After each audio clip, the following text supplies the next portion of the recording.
Hello and welcome to the Celtic Down Under podcast. I'm your host, Jarrod, and joining me tonight are John and Liam. How are you, Liam? Good, thanks, Jarrod. Want to thank you guys for the lovely tribute you paid to my late Uncle Frank last week, and just send a wee message to my family back in Scotland. Love yous all, and hopefully I'll see you all soon. And how are you, John? I'm well. Just slowly going back to normality here in Sydney, which is nice. We've got our pubs and restaurants and parks and stuff. Feeling a bit more human. It's good. That's what we like. And then, Celtic's starting to get some wins as well. So that also helps us feel more human. So that always makes us a bit happier. So, things are starting to get back to normal here in Melbourne too. They're scaling things back. So it's good. I was able to go see my mother-in-law for the first time in, 4 or 5 months. Go see some family and that. So it's what's needed. Happy days. Well, onwards and upwards for us. But, I just want to say to Liam, appreciate you jumping on and, RIP to Uncle Frank. Thanks, mate. It's been really heartwarming, all the messages that have been coming in from literally all over the world in the last week or so. And wherever he is now, I'm sure Uncle Frank appreciates just how much he is loved by so many people. All right, so what we'll do is we'll just do the usual shout at the start of the pod. So just if you're listening to our podcast and you haven't subscribed yet, please do so in your favourite podcast app. If you're listening on Apple Podcasts or Spotify, please leave us a 5-star review because we'd really appreciate that. So we'll jump straight into the only Celtic game that happened since our last podcast. Celtic 2, St Johnstone 0. So Giakoumakis scored his first goal for the club. Juranovic scored with a penalty. Celtic had 20 shots to 4, 79% possession. Almost 4 times as many passes. And Liam's got a train going past him. Yes. That's St Johnston's hopes going past. Yeah, pretty much. The one thing I wanted to point out looking at all the stats is 10 fouls for St Johnstone, 5 yellow cards, no reds. That was the main thing for me. So I'll throw to you, John. What was your thoughts on the game? Well, it's positive, obviously, because it was a win. But I think overall, what we're all seeing now is a trend of just complete dominance in every game. And that's not just in the domestic sense. We've been seeing that now in the European game as well, which is really positive. I think, especially when you look at XG stats and all of that modern stuff, it was definitely a settled period that we saw beforehand, and we're really not starting to see, especially with injuries coming back and stuff. Giakoumakis is the one I'm thinking of really there, and Micah Johnson as well. We're really seeing now this complete dominance in every aspect. We're attacking like much better. We're defending much better. The passing's sharper. So overall, I thought the game was brilliant. We probably should have scored more than just the 2. I think 2 goals probably flattered St Johnstone more. I also think we probably, I know we got a penalty, but we probably deserved at least another 2 there. I think the ones that scream out to me are Giakoumakis' foul over in the right-hand wing. I mean, just because Giakoumakis got back on his feet, he actually got the foul against him, which I thought was mental, because if you look at the highlights, it's a clear and obvious foul, to me at least anyway. And I think if we did have VAR, that would be straight onto the, go have another look sort of stuff. Whether it went our way or not is another argument. But, and then, look, I'd probably argue there was 2 times Jota got injured, one in the first half and one in the second half. Not injured, tackled in the penalty box. Once in the first and once in the second. And I think at least one of them's a penalty, so should have probably had another 2 penalties there, to be honest. But we hit the bar, and good result. But we probably should have scored more. I just want to touch on Carter Vickers' yellow card. How much of a joke was that? This is the from the little scrap, and then he gets then he gets booked for the whole thing, like absolute joke. Mikey Johnson, it's good to have him back. Just wait till Forrest comes back, and then you look at our options out wide, and you're going to have brilliant guys like Barter, Forrest out there. Then you'll have Jota, Johnson out on the left. You've got Furuhashi that can go out there if need be. We're going to have heaps of options. So, we're slowly getting there. And it's good to see Ange being able to make subs and have things happen. But one thing I want to say was the fouls, the 10 fouls that they had on them. I found that a little bit ridiculous because when the penalty was, I think it was when the penalty was given, the ref's gone, play on 3 times. And then he gave a penalty. So is that 4 of those fouls in the space of 10 seconds? It was mental. I actually thought I don't want to go into the conspiracy route as much as I quite adamantly believe that there is something going on. In this particular scenario, I just think the ref had a very poor game. I think some of his calls were outrageous. I love when refs play on, but you're absolutely right, Jarrod. I think the fact that, Christ, how many times did he let the play keep going? And look, eventually we got the penalty for it, but there was some sort of card in that which never happened. It was mental. And also this whole precedence of if there is some sort of handbags getting thrown about, that but at least one of both teams has to get a booking. That's mental. That's absolutely mental. What did Carter Vickers do in that to warrant a yellow? He stood up for himself. But I'd love to get Liam's take on it too, though. Yeah. Yeah, I mean, is it illegal now to belly flop the opponent's toe? I mean, what was the fucking deal with that? It really. Carter Vickers goes down, gets booted in the stomach, jumps up rightfully angrily, and then gets a yellow card for it. I'm like, I really just don't. I mean, whether there's a conspiracy or not, the referees don't help themselves with stupid decisions like that. But overall with the game, I was really, I think if you look at the last few games, there's been quite a few different questions that Celtic have answered. The Aberdeen game showed that we have the character to come back and win when we're up against it away from home, right? The Motherwell game showed that we can still go away from home and dominate teams to the same extent we dominate them at Celtic Park. And the game at the weekend showed that we can still clock up a routine win without really getting out of second gear. All skills that were lacking last season. The St Johnstone game also showed that we can win a physical game too. Yeah, absolutely. Yeah, so there's a good. Go on, John. Yeah, look, I mean, I'm just thinking about some of the really big players that have moved on, and look, I are obviously defensively in the ones I'm thinking of is the best of the lot, right? But is Christie really that defensively minded? I probably would argue that he isn't. I think he puts a lot of effort in. But he's not. If you compare him to Furuhashi, who probably, Furuhashi's got a lot less weight on him, but Furuhashi wins a lot of tackles and really puts a lot of work in. Edouard is not somebody that you would rely defensively on. And again, you've probably got Giakoumakis and you've got Furuhashi there. So we've probably got a change of players that allowed us to do that. But I think there's also just a change in mindset where everybody has to defend like a pack. And everybody has to attack like a pack, which is all down to the manager, which is brilliant to see.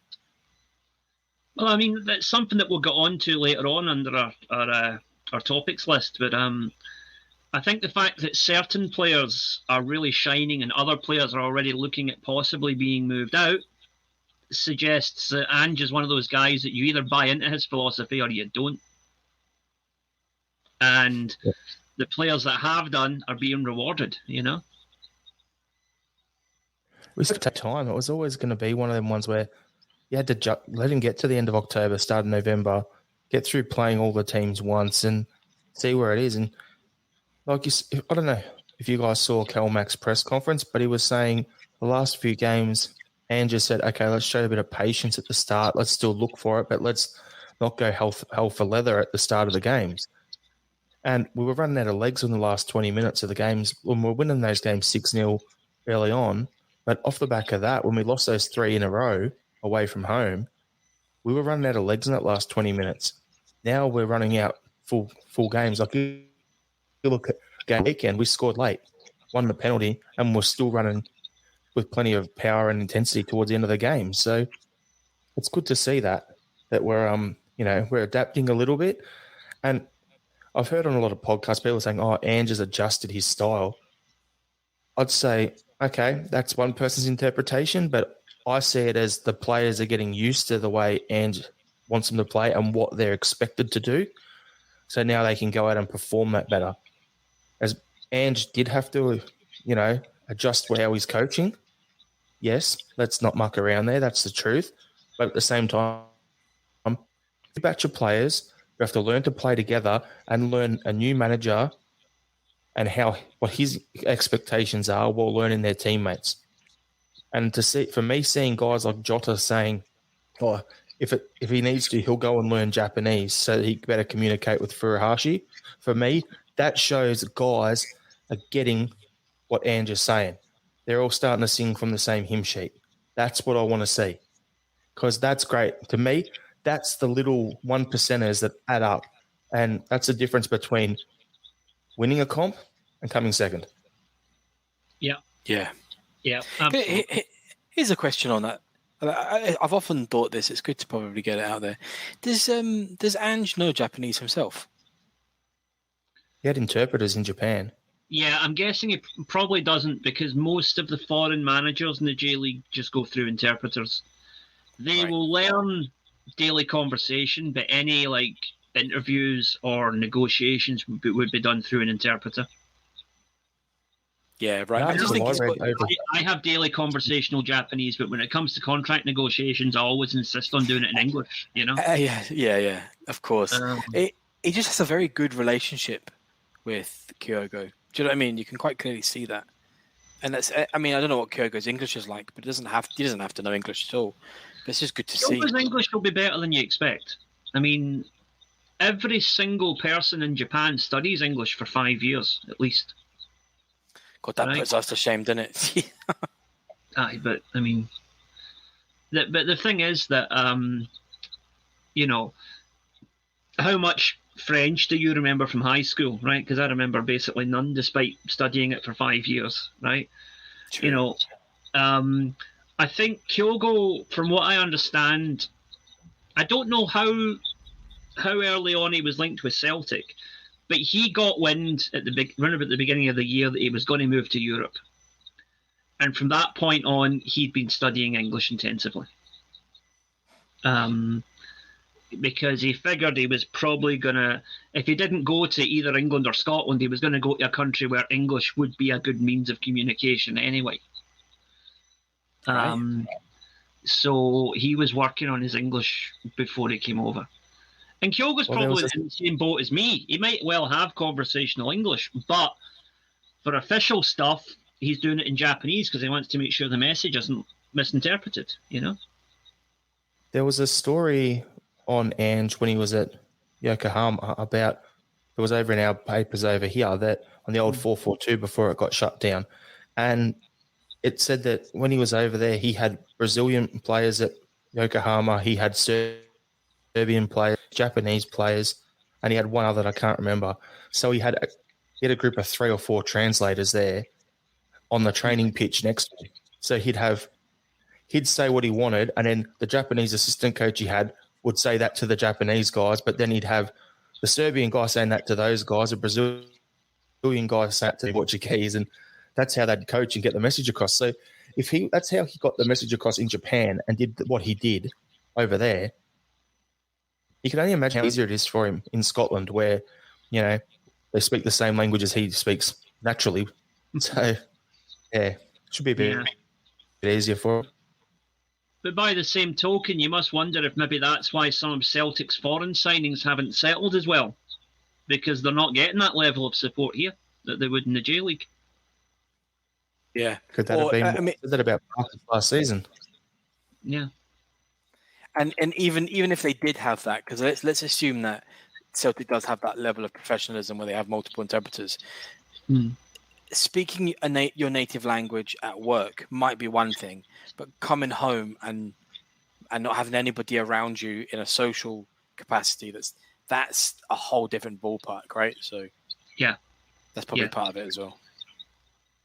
Yeah, I mean, that is something I deal with here, like present company notwithstanding, I can go weeks at a time without speaking English. Because unless I'm phoning my dad or I'm watching the football with one of my mates, it's all Japanese. Girlfriend doesn't speak English. Co-workers don't speak English, Yeah, right. That's weird. That's such a mindfuck to get around. Yeah.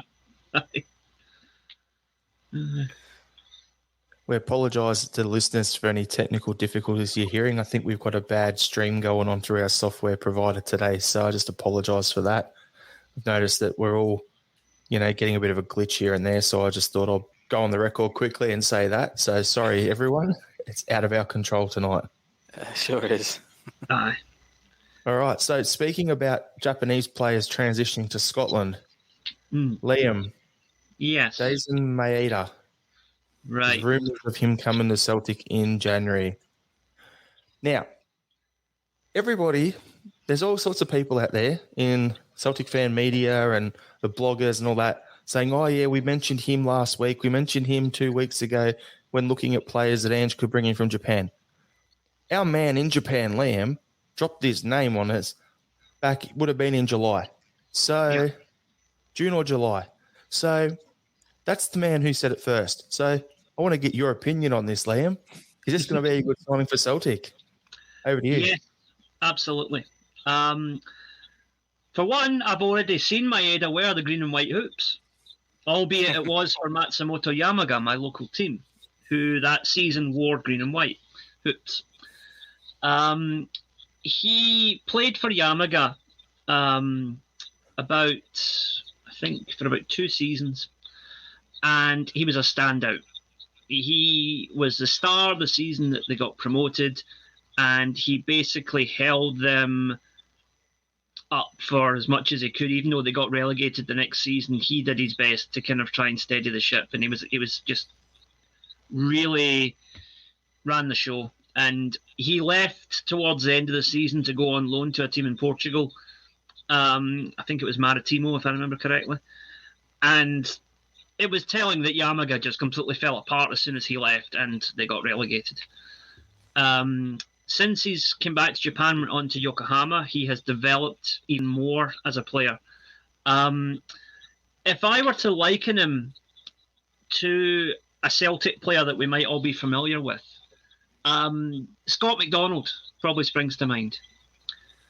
Not the biggest guy, but stocky, low centre of gravity, loves to run with the ball, powerful despite his physique, determined, will run all day. He has that same graft, that same work ethic that Kyogo has, though perhaps what he doesn't have in terms of skill compared to Kyogo, I think he makes up for in greater physicality. Plus, he's from Osaka, which is basically the Glasgow of Japan, so he's going to be mental. All I'm going to say is he's rapid too. He's so fast. So I look at it, Liam, I go, we're talking about Mikey Johnson earlier. Do you think that he would be someone with probably thinking in the back of our mind, Mikey's injury prone, so we need another left winger, so we'd bring Maeda in, first of all? And second question off the back of that is, or do you think that he's being thought of as an option in case we don't sign Jota going forward? Well, the thing about Maeda is that I've seen him play all across the front three. So he's not necessarily going to come in and be a left winger or a through-the-middle type player. Switch the wingers. Yeah. I mean, Maeda gives you that option. What I would suggest is that if Maeda comes in, that I think with rotation, there's a way that we could have Jota, Abada, Kyogo, and Maeda all accommodated in the team. But it would raise question marks about the future of Mikey Johnson and James Forrest, because I don't think there's room for all of them. And unfortunately, Johnson, although, everyone talks about him having potential, he's had potential for about 3 years now, and he hasn't really developed from it. And And again, Maeda is a bit like Kyogo in the sense he's slightly younger. I think he's only 24, Maeda. But looks like he's 41 though. Aye, well, again, that's what growing up in Osaka will do to you. But he's got that bit of maturity about him as well. He's not a silly wee boy. He's going to come over and do the business. And he's already got a little bit of European experience, albeit at a lower level. And I think, he's adaptable. He's one of those guys. He's got no ego. When he was at Yamaga, he knew he was a cut above everybody else on that park, but he never showed it. He never had any tantrums, never any arrogance. He just got his head down, grafted his arse off for the team week in, week out. Really, I was impressed with him even then. That was 2 years ago, and I said to my friend I used to go to the Yamaga games with, I said, look, I don't know if this guy's going to turn out to be good enough for Celtic, but the potential's definitely there. And he's only developed further since then,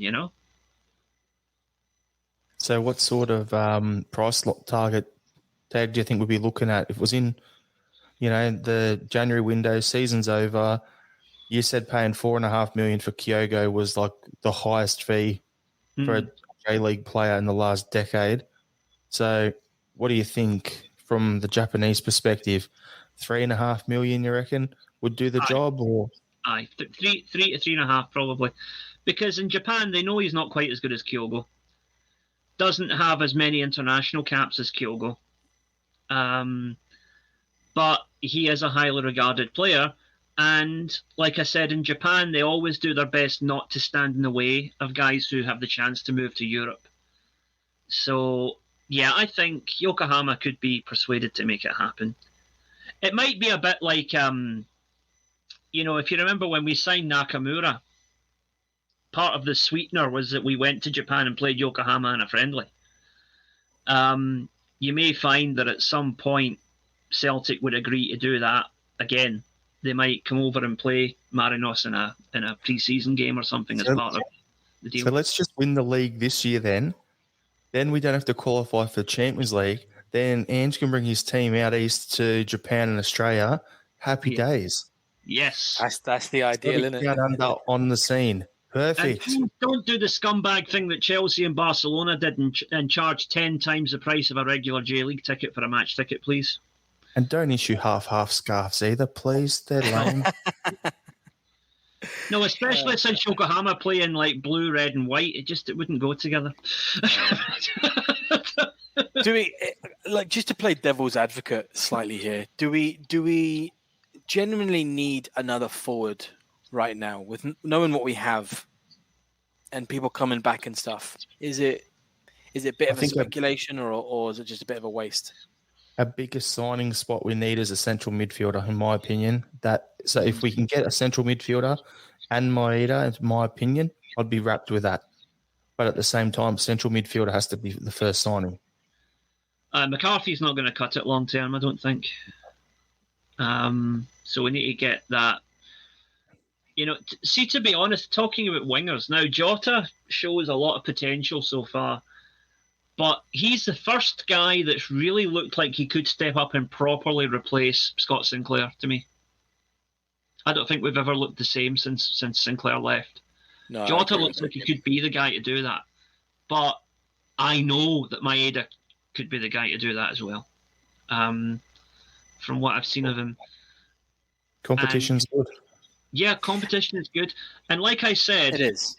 If Maeda comes in, I guarantee you at least one, possibly two, of Ajeti, Johnson, and I hate to say it, but possibly even James Forrest could be out the door in January. Well, I don't see Forrest leaving. Something we're going to talk about later on the pod, guys. But anyway, what are you saying? Yeah, I think Forrest is too old to move on. Possibly, yeah. I could potentially see Johnson going out on loan. That's somebody who I could see. I mean, for me, I don't think we need a forward. So as much as I think Maeda looks the part, I think it would like exactly what you're saying, Liam. I think it might spur on other things to happen rather than complement what we currently have or don't have. I agree with Jarrod. We need a centre mid. that's a position that needs strengthening. I also think our fullbacks, Jovanovic is very, very good. I like that. Ralston's very, very good. We need more there, though. So I think those are the positions that are weakest at the moment. See, when Ange said, I think last week in his press conference, that plans are already in motion for what's going to happen in January. He said we're not close to concluding deals, but we already have ideas about who we want to bring in, and we're working in the background on it. Now, I read that as we also have an idea of who's going to be getting moved out. Yeah. I think it's fair. Let's just jump to that topic now then, and then we come back to our other stuff that we had there. So I actually had on our run sheet that the players that were out of favour in our squad at the moment heading into November, do you guys think that any of the following players will break into the first team at all this season? So you got Barkas, Ayeti, Iragidi, Shaw, and Sorrow. They were the names I put down because they're the guys that I don't see much for going forward. Like, I think we've got Shaw and Iragidi signed until, was it 2025? So those guys, I think we should go down the Ryan Christie path, loan them out within Scotland so we can keep an eye on them, see what they're doing, but get them a good 18-month loan away from Celtic Park. So I'd love to see Shaw go somewhere like, I don't know, Motherwell, because it's a good pitch and the sort of midfielder he is, so he could get out there and play. Iragidi, he can just go somewhere like Dundee United would be good for him, or if they lose their young right back, or even up to Aberdeen if Ramsey moves on. But then Sorrow, I wouldn't mind seeing him running around at Hibs. I think that'd be a decent level for him. He could go out there, he could smack a few other players and help take points off them. Barkas and Ayeti, that's our 10 million spent last season. To me, I'm looking at it going, those two both need to go. Like, Ayeti's got no chance because you've got guys like Kyogo, you've got Giacomakis there, and then you also look at it and go, well, if we bring in Maeda, there's no coming back for him. Mm-hmm. He's not going to be four strings, so he'll need to move on. If we can get 1.5-2 million for him, it's not ideal, but we wouldn't have paid the whole 5 million up front to West Ham. It would have been in installments, so we won't be any worse off. Mm. But what do you think, John? I would love it if all those things happened. I don't see any of the players that we discussed breaking through, to be honest. I think Barkas is done. I think Barkas looked fantastic on paper, and he just doesn't have the mentality to step up to Celtic. It's unfortunate, but it happens. Ayeti, I think, is somebody who just has stagnated since Basel. I think from what some of the West Ham fans were saying as well is he didn't have a chance / he couldn't cut it. So that's kind of actually the same story at Celtic. So he'll probably move on to a lesser league and do okay. I just don't see Iragidi breaking through. Iragidi to me is another. I forget the boy's first name. Kudai Benyu. I think Kudai Benyu. Yeah. It's one of those players that Celtic didn't know heaps about, but knew enough about to speculate on what's 100k or 200k to Celtic, right? Just completely worth speculation. Everybody else, Shaw and Sorrow, I think could do with moving on, keeping around. Sorrow's okay, but he's too hot and cold, far too inconsistent. I would love it if all of them went up to Aberdeen, to be honest, because still with Scott Brown up there. Imagine having like an ambassador at another team talking up Celtic and telling them how to think about Celtic, and that'd be brilliant. All right, so they can all go. They can have Sorrow full on a permanent, and then they can have Shaw and Iragidi on loan for the next 18 months at Aberdeen, but they've got to send Lewis Ferguson down to us for a central midfield signing. Would you sign off on that? I would, yes. I think Ferguson's probably better than Sorrow. Yeah. Aye. Yeah. Of the players that you mentioned, Jarrod, the only one that I think's got a chance is Sorrow. And not because I think he's necessarily good enough, but it's because I don't know what, if any, thing Celtic plan to do in January about signing a defensive midfielder. We have to, because we can't rely on Beaton. If we don't sign anybody and if we don't move on Beaton or McCarthy, then, rotation is going to necessitate that Sorrow has to come in at some point. So he is going to get another chance. Whereas all the other players you mentioned, the squad can rotate without them. They are surplus. Especially if we get Maeda in January. Ajeti is so far out the door, he might as well be halfway down the street.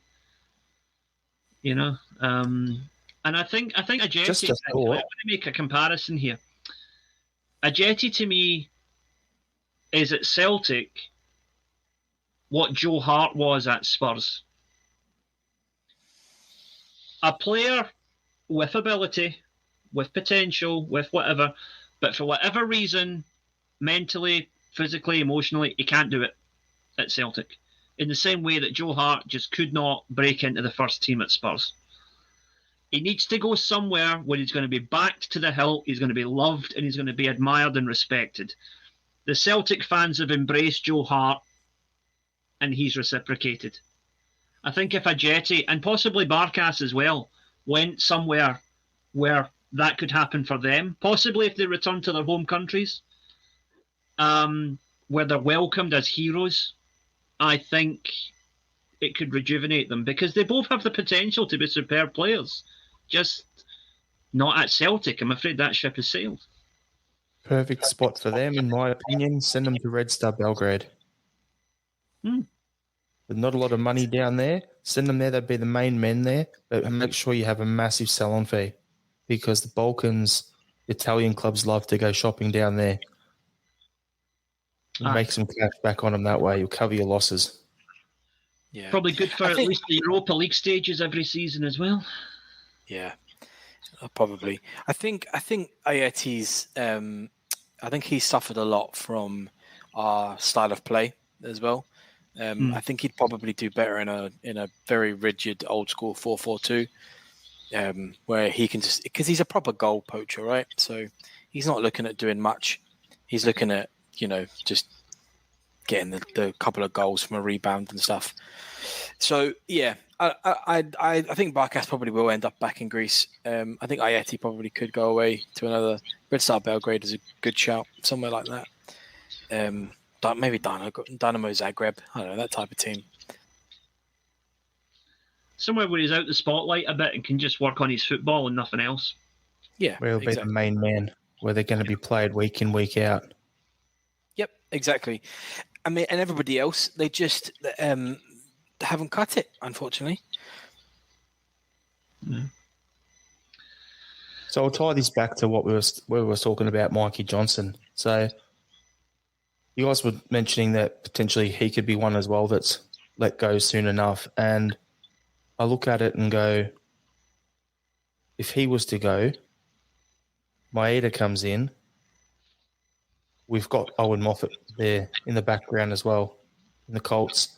And then in the midfield, we're talking about if McCarthy or Bitton or Sorrow moves on, we've got Bosun Lawwell down in the Colts as well, who's doing well at centre-back and defensive mid. So we've got some options there. What does that do if we bring guys through from the Colts? What does that do to the guys that are out on loan? You've got Henderson. You've got, I don't even know if he's on loan or if he's around the club, but guys like Henderson, guys like Luke O'Connell. Do we put a line through that and say they're done, just sell them as well in January or at the end of the season? What do you think? I think some of them probably need to move on. I think if Luke O'Connell was going to break through the team, it would have happened already. I mean, we got him. Bolton, I seem to remember. And they were doing. I think they've gone through administration, or were going through administration at the time.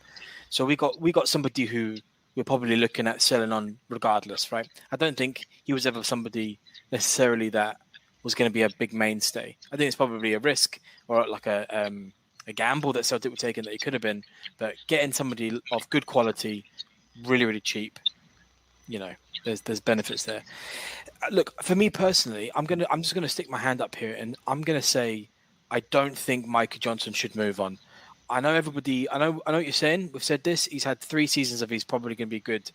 I genuinely think this kid, if you give him the opportunity, if he can just stay fit, he doesn't do Aaron Ramsey, for too long, and just stays fit, stays in the team. I genuinely think he's going to be a really, really good player for us. So I don't think we should sell him at all. I think if we wanted to move on to a loan, he's only 22, 23, get a bit bigger, play more consistently. Maybe not even in the Premiership. Maybe if he went down to another Championship or the League One in England, something like that. Bit of experience, match. I think he could be fantastic for us. So I'd be happy if this Japanese lad came in, Michael Johnson went out on loan, and we moved on Ayeti. But I wouldn't want to get rid of Johnson. I think I see too much in him. I think he's going to be great. Henderson, for me, honestly, is Henderson any worse than Sorrow? Probably not. He's probably a lot better, right? So, I'd be keeping players like that in. Owen Moffat seems to be doing good, but he hasn't really got the experience for me to have an opinion on him yet. But there are a couple of players that we probably don't need to buy. We could probably bring in defensively in the midfield position, but attacking mid, I think we need more options. You got guys like Robertson as well, so there's a few options there. I wasn't saying to sell Mikey. Like for me, I reckon a loan would do him good, and I reckon either goes to another Scottish Premiership team, so he gets used to being loaned in our league and get a run of games for the second half of the season because he's missed a lot of football in the last 2 years, or send him down to a club like Sunderland who's trying to get promoted up to the Championship, where there's that pressure and expectation. He's playing in front of a big crowd. I think that's the sort of pathway that I'd like to see before. If he's not going to be in our first team competitively, like every week, then maybe that's a path for him. But he's a class player. There's talent there. It's just a matter of harnessing it and him staying healthy. He needs a good 18-month run playing consistent football, whether it's at Celtic or elsewhere, injury-free. And then I think you can really make the final judgment on, is he up to it with us or not? Exactly. We said the same thing about Rogic when he first came over from Australia, when Celtic first signed him. And then he went on loan to Melbourne Victory, hurt his groin, got the old osteitis pubis, and then went back and under Neil Lennon did nothing. And then when Ronnie took over and actually started to play him and he got that run of games, that 6 months to 12 months worth of games, he was ready to explode once Rodgers got into the building. So, yeah, that's the exact same sort of setup. It's growing pains for players who, a lot of them, you look at them and they're these technically gifted players, good with the ball at their feet, but they struggle from age 20 to 22, 23 while they're growing, filling out, get a few in.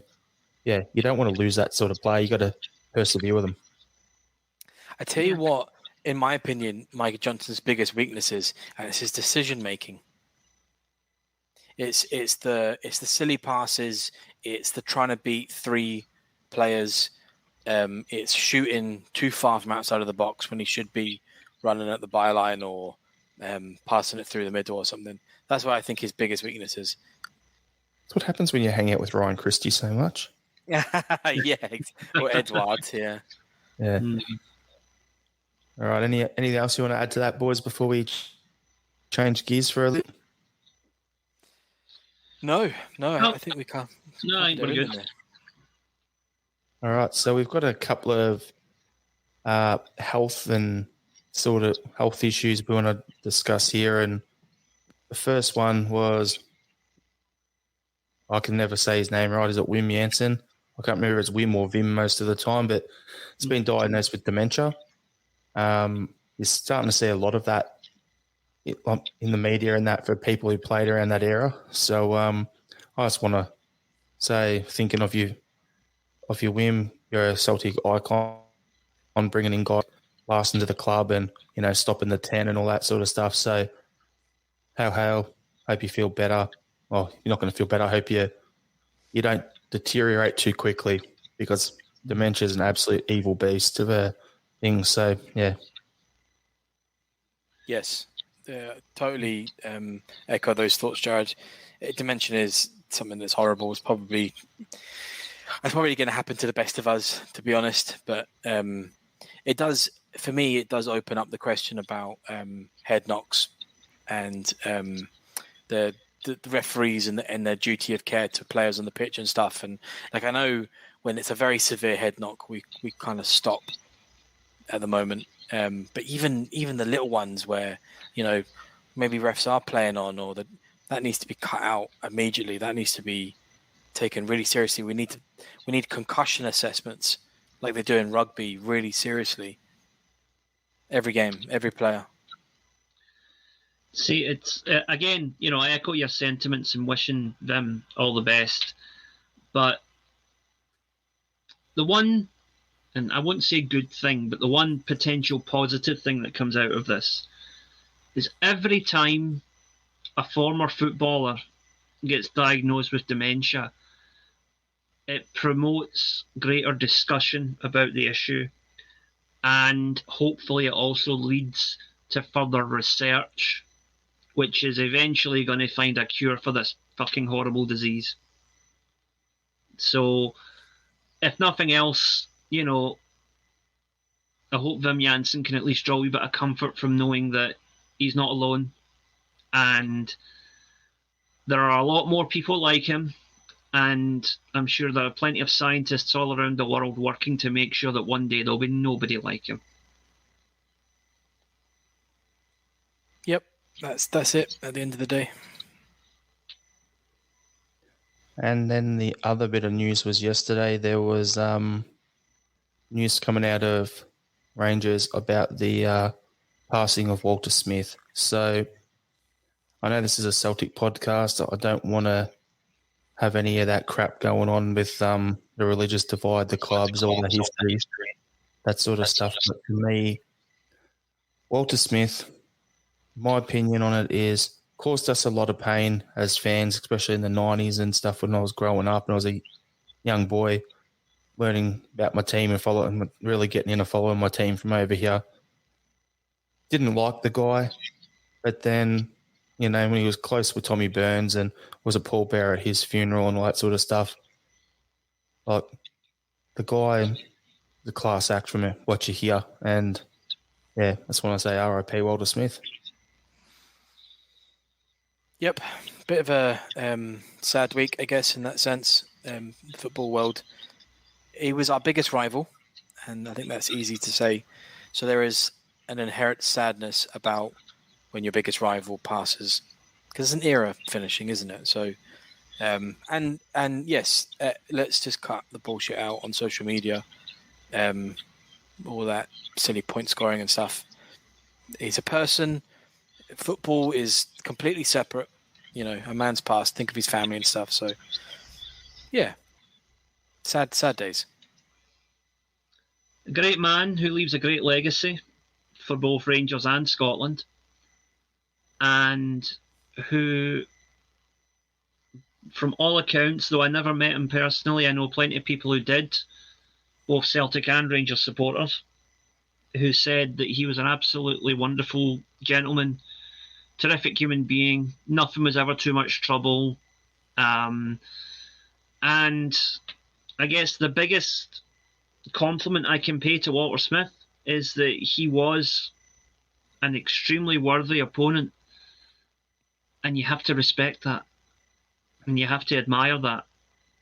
And any friend of Tommy Burns is a friend of mine as far as I'm concerned. So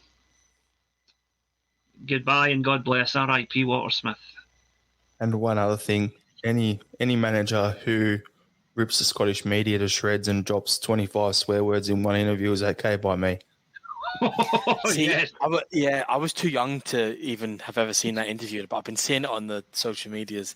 Bloody hell, that's hilarious. I forgot all about it, and then I saw it today, and I was like, oh, yeah, there it is. Good God, that was brilliant to watch. Bring those days back. All right, so we'll jump on to the preview of tonight's game against Hibs over at Easter Road. So what are you boys expecting to see as the starting lineup, John? I don't think it's going to be hugely different. I probably think that Giakoumakis will start and play for 60 minutes again. And I think Kyogo and Jota will start up front. I think the midfield probably speaks for itself. Turnbull, McGregor, Rogic. I don't see any changes there. And then I guess the back line, the back five is going to be the exact same also. I think we're going to stick to what's been working recently. I think we're going to have Juranovic on one side. We're going to have Ralston on the other. Carter Vickers, Starfelt, Hart. That's going to be our back five. It's going to be a tough game, I think. I think Hibs are going to be right up for it. Easter Road, tough venue. But our form it's lightning hot at the moment. So, God, it's going to be a good game, actually, I think. Very back and forth. Well, Hibs aren't in good form. They've lost 3 in a row. They'll be up for it, though. Let's not have any illusions. They'll be right up for playing Celtic. Yeah, I always get worried when I hear, this team has lost X number of games in a row. That means they're due to win one. So that worries me, It was the same with Livingston, Liam. Yeah. They hadn't won any. Yeah, exactly. But no, I think this is, I spoke earlier about how the last 3 games have been different tests of Celtic's character, which they've all passed. Tonight is going to be another test of our character because Hibs play a very similar style to we do. And it's how are we going to handle being away from home with a team who attack with almost as much pace and aggression as we do? How are Celtic going to handle that? And I think we'll win, but I think you could have like a 3-2 or a 4-2 or something. It could be a very high scoring, very open game. And it's one that I think even a lot of neutrals tonight will be tuning in to watch because for me it's the game of the day. I'm thinking it'll be a 3-1. I agree with what you're saying, Liam. It's like, okay, how's Celtic handling the press? Because they're going to come at us hard, but they press that hard that once we're through, we're going to have a lot more space in our midfield going forward than we're used to normally having. So it could be one of them ones where if we get a hold of it early and put a couple of early goals in and then they fall apart, it could be one of those games that ends up as 4-0, 4-1. But it could just as easily end up as a 1-0 or a 2-0 sort of thing where it's like you grind out and get a late goal and you get a goal just before either side of half time. It could be an interesting one. So, I think with the lineup that John said, it'll be pretty much the same, except I think Abada will be back in, Giakoumakis off the bench, and Kyogo back in the middle. I'd hope so too. I think Giakoumakis has got a lot to offer, but Kyogo is wasted on the wide play. He needs to be through the middle. It's more to take advantage of the space than to give us at Ibrox, a lot of space, but Kyogo was wasted out wide. So that's why I'm thinking we'll get him back in the middle because Ange said he wouldn't repeat that. So we can get him back in the middle and have that space, and then if that doesn't work, then bring on the big man for the last 20 minutes or so when their centre backs are a bit tired. Cool, that could work. Yeah. I'd love to see that. That's really where Kyogo's. You're absolutely right. That's where he's best. So I think starting him in the middle and then bringing on Giakoumakis could definitely work. I'd be happy to see that. I mean, look, I'm just going to say this. Every single time the three of us have had a pod like this, and we've made predictions and stuff, we've gone, "Oh, it's going to be a tough game," and we've always fucking romped whoever played. We're all quite hesitant to say we're going to absolutely bloody do them in. So I'm not saying that touch wood. We're not going to. Yeah. Why did you fucking say that? Both hands on the wooden table. Now reverse psychology's out. Fuck. Now I've said it out loud. I've ruined the curse or the gift, whatever you want to call it. Yeah. So everybody, you know his Twitter account. If we get beat tonight, you know who to tweet at. You know whose fucking fault it was. At Sean Down Under.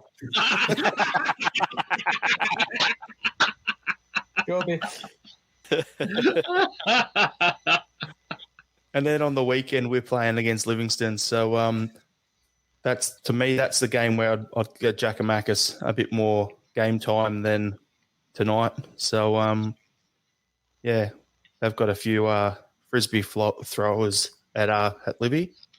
They don't play much football. They just want to get out there and just be big meatheads and belt you around a bit. So that's a game where I'd get Giakoumakis in the middle, starting up front there more than I would tonight.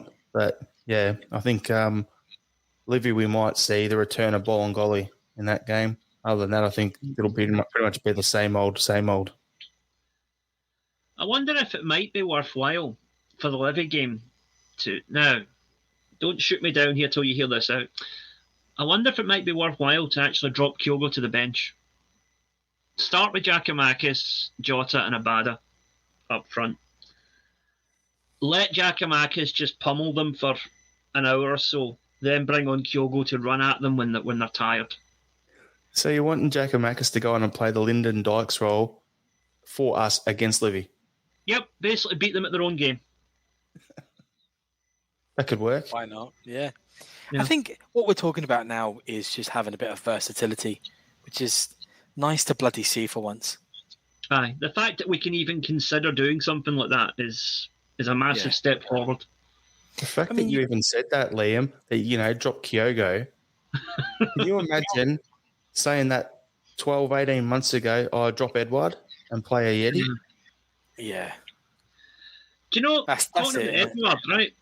I noticed something at the weekend, and tell me if you guys agree with this. Apologies, I'm going to talk about Rangers for a second, but do you think, looking at the way he's playing, his body language and his general conduct, Morelos this season is what Edouard was last season? A guy who shows all the signs he does not want to be there anymore. I don't blame him. No. It's a sinking ship. But, look, Morelos is a very overhyped player. And I think that has been completely apparent in the multiple transfer windows where the only bids have been from Chinese invisible teams. And he's average, he's maybe above average, but he's not going to be going to the Premier League, and he's not going to go to a Big Five league. He's probably going to go to some of the smaller leagues we're talking about in Eastern Europe and stuff. But yeah, he doesn't want to be there. But I think there's a few players that don't want to be there just now. Yeah, the only chance I disagree with you on that, John. Money for him is if he goes maybe somewhere like Russia or somewhere that's actually got a few quid. Yeah, that's a really good shout. Russia, actually, the Russian league. Yeah, I was just about to say I disagree with you. I could see him going to a top 5 league, i.e. France, but he'd probably end up at a club like a Montpellier or whatever it is, or Nantes or something like that, down the bottom half sort of team, or Toulouse if they got promoted. Or, as Liam said, off to Russia, get a few rubles in. If he goes to China, they'll get some paid monopoly money and government bonds. There was never a Chinese team going in for him. Let's be perfectly honest. And that was just complete and utter bullshit. But something around about the 15 million, I would think would be fair for him. Nah, to be honest, I reckon they'll be lucky to get 7 to 10. Yeah, I agree with him. We've got to at least expect Scottish players that players that leave the Scottish League to be getting more than that, right? There's, as an overall expectation, especially the fan base and all that stuff, we should be rising those expectations. Christie at his height was probably a 15 to 18 million player. Yeah, but the thing with Christie and Edouard, what hurt them was they had less than a year on their contracts. So that's why their fees were so low. Like, Morelos went, the more I think about it, John, you're probably right, maybe 12 to 15 range, because he's got, 3 years left on his contract or something like that. Yeah. So, I could see that happening. All depends on who makes the call, if it's Gerrard or if it's the money men. Because if they say we need to make now, then, that's the bid they take. So Rangers have got to do something. Sevco has got to do something within the next 2 seasons. Something big. Otherwise, they're in real bloody trouble. Mm. Otherwise, they'll go the way Rangers when I went. said that. I had a big smile when I said that, just so you can all. Yeah, and I'm sitting here grinning like the fucking Joker at the prospect. So, all right, so we'll just jump back to the Livy game quickly. So it's your score predictions, boys. For Livingston, I think we're going to be seeking revenge. So I'm going to say 2-0 because I think Livy are just going to sit back and low block for 90 minutes. I'll say 1-0. 1-0, and I think it'll be a very poor game, to be quite honest. Okay, and Russell Boyce from Axon, if you're listening, I'm calling it. This is that game you said all season. This is the 10-0 game. Oh. There you go, John. We saved it for New Year against the Huns, but, if we're going to do it, that's fine, There you go. Fingers crossed, eh? God, that would really be a revenge, wouldn't it? That'd be brilliant. All right, so what we'll do is we'll wrap the podcast up there. I think we've covered everything we wanted to discuss. Hope the boys get a win tonight. So, Liam, final thought. Final thought. Give me a wee second. You guys go first. I'm still thinking about which one to use. All right. Well, here's my final thought. And for those that, I don't know if they follow Australian news, even American news, my final thought is if America does send in the troops to save Australia, we'll have to unleash the emus. But that's okay because they've got a 100% success rate in warfare anyway, so we're always going to win.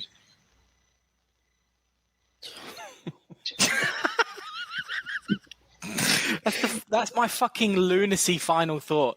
Podcast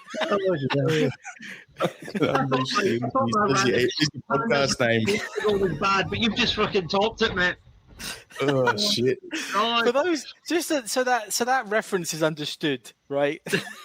Candace Owen, who's a fascist, racist, misogynistic, right-wing American commentator, recently said that Australia is under dictatorship and they need to send in the American troops.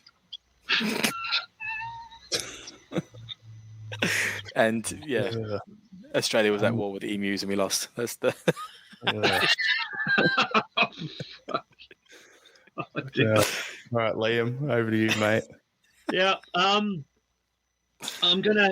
actually just gonna end on a quote. I'm gonna quote that great political, outspoken, figure of, great prominence in the UK, Nigel Farage. Up the And my one is, if you can't be good at it. Get stuck in, everyone. Have a good one. Hail, hail. Hail, hail. Hail, hail.